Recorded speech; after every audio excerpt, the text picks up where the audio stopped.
ladies and gentlemen, welcome back to the Metronome Madness League. We have game one between the Shadow Squad and the Jazz Cats here tonight. Shadow Squad, the 2nd seed, going up against the 7th seed, the Jazz Cats. We did say that incorrectly on one of the other battles with the Sleepers. The Sleepers are actually the 3rd seed, and they were going up against the 6th seed. But here we go. The 2nd seed versus the 7th. We've seen plenty of upsets so far in the playoffs. Can the Jazz Cats pull it off? They're going to start things off with the Weather Ball. That is a bad start. Unfortunately, it doesn't affect the Cofagrigus. And there goes a Leaf Tornado. I don't know if that's going to do a lot. It does a little bit of chip damage, but not that much. And there goes the Slurpuff. It's going to go ahead with the Stone Edge. It misses. Ooh, not a great start at all for the Jazz Cats. Cofagrigus is going to fail its turn as well. So at least the Jazz Cats got a bit of a free mistake right there. The Cofagrigus has missed. There goes the close combat again. Using normal in fighting type moves is not working for them. They've got to change it up. Here comes the Gust. And Slurpuff just being chipped away at by the Cofagrigus. And you have to wonder, Jazz Cats got to do something to turn it around. Oh, and that will do it. That is definitely one way they turn it around. They're going to use Disable. So for a short amount of time, Cofagrigus won't be able to use its Metronome. And that is going to be detrimental as it's going to damage itself with the struggle. There goes the Baby Allies. Oh, what a smart move. Forces it to struggle and lowers its attack, so now it won't take that much damage. And there it goes. You saw it barely moved the HP bar. Great idea by the Jazz Cats. They definitely came up with a good strategy. Here we go. There goes the Slurpuff again with the Magnetic Flux. It's not going to work, but there goes the struggle again. And more damage to the recoil by the Cofagrigus. That was a weird way of saying that. But yes, it got damaged by the recoil. Here we go. There goes the Slurpuff again. Another Baby Doll Eyes. Wow, almost twice in a row, it used that. What are the chances in a Metronome battle? There goes the 3rd struggle. Cofagrigus is no longer disabled, but has done a lot of damage to itself. It got Slurpuff below half health, but it's just not quite enough. There goes the Slurpuff with a Glaciate. And that might actually do it for the Cofagrigus. How much damage will that do? It leaves it on 11 HP.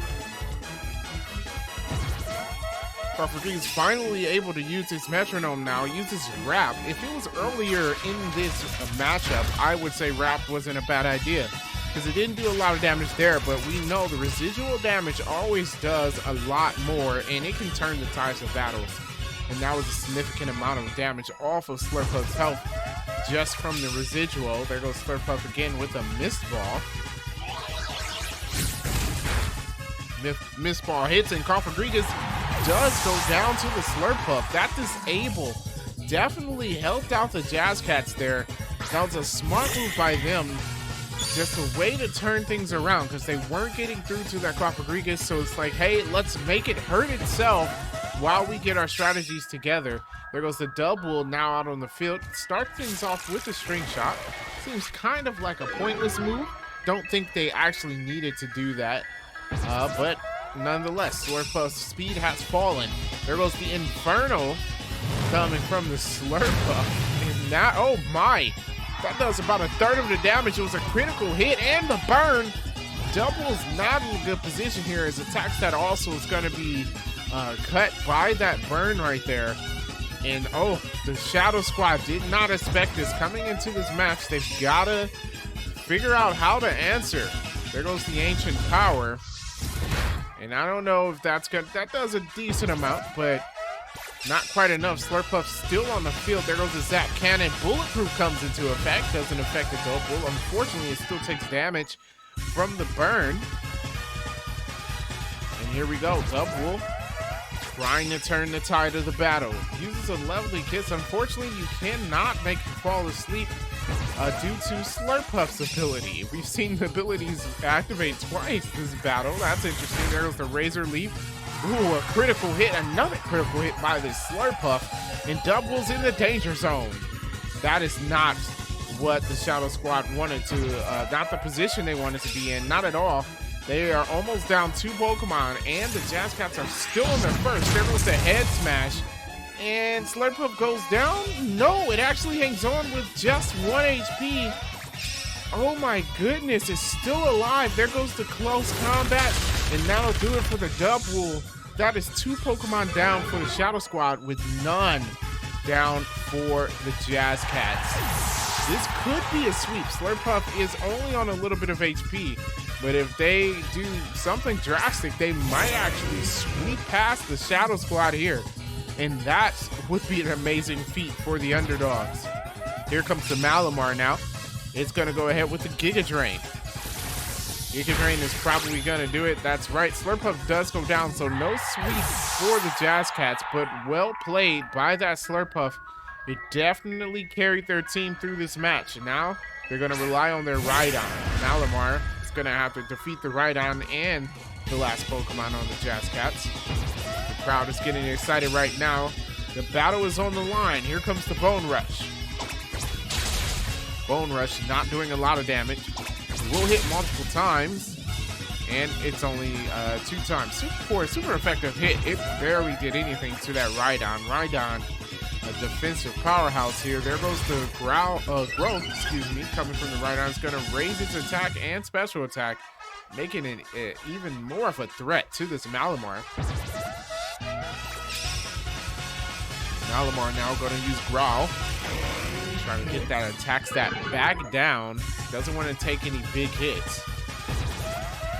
Right on. We'll use Sand Attack. Interesting. Oh, but Malamar has Contrary. That's right. So it is going to raise its accuracy. Oh my gosh. Malamar now has more accuracy. Can you be more than 100% accurate? I don't know if that's possible. There goes the minimized. Oh, unfortunately, Contrary will take effect for that as well. So it actually lost evasiveness there, making it easier to hit. There goes the lunge. Oh my goodness, that's 4 times effective against the Malamar. It was a 1-hit KO. The Shadow Squad actually lose right there to the Jazz Cats. What another upset in the playoffs for Season 6. What is happening? The underdogs seem to be taking over this playoff season tonight, and it looks like the Shadow Squads are going to have to fight back in Game 2. And we're going to start Game 2 soon here. We will catch up with the Maniacal Mewtwo's and the BGs in our next video to see if the BGs can come away with the win and move to the semifinals. With that being said, make sure you hit the like button and subscribe, of course, for more Metrodome Madness League. And I will catch you next time.